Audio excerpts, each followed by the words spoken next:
ఇష్టదేవత, కులదేవత, అలాగే గ్రహాల దేవతలు, ఈ దేవతలలో ఎవరికి పూజ చేయాలి? ఇక్కడ ఇష్టదేవత, కులదేవత. ఇక్కడ కులదేవత అన్నదానికి అర్థం ఏంటి అంటే వంశపారంపర్యంగా ఎవరినైతే మనం నిరంతరం పూజిస్తున్నామో మన యొక్క గృహానికి ఆ అధిదేవత అనేటటువంటిది ఎవరైతే ఉన్నారో వాళ్ళని మనం కులదైవంగా పూజిస్తాము. కులదైవము అని అంటే కనుక మనం తాతలు ముత్తాతలు మన ఫోర్ ఫాదర్స్ ఎవరైతే ఉన్నారో వాళ్ళందరూ ఏ రకమైనటువంటి ఆరాధన చేస్తారో దాన్ని కులదైవంగా పూజిస్తూ ఉంటాం. ఇష్టదైవము అన్నదానికి అర్థం ఏంటి అంటే ఎవరికి ఏ దైవం, ఒక కుటుంబంలోనే ఒక నలుగురు వ్యక్తులకు 4 దైవాలు ఇష్టమవుతూ ఉంటాయి.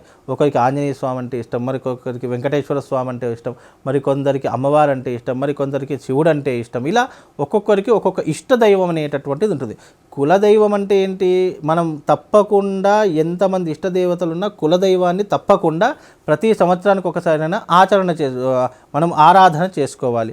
అదే ఇష్టదైవం అనేటటువంటిది ఎలా ఉంటుంది అని అంటే కనుక మనకి ఇష్టదైవమైనటువంటి దేవతను నిరంతరం మనం మనసులో ధ్యానం చేసుకోవడము, స్మరణ చేసుకోవడము, లేదా మనకి ఇష్టమైనటువంటి దేవతడి యొక్క వారం రోజున ఆ యొక్క దేవాలయానికి వెళ్ళడము, ఇవి మన సంతృప్తి కొరకు మనకు ఏ దైవమైతే ఇష్టమో అని అనుకుంటామో ప్రేరణ ఎక్కువగా పెంచుకుంటామో, అబ్బా ఈ దేవుని చూస్తే నా కోరికలన్నీ నెరవేరుతాయి, నాకు మనసు ప్రశాంతంగా ఉంటుంది అని ఎవరైతే ఉంటారో అది ఇష్టదైవంగా పూజిస్తూ ఉంటాము.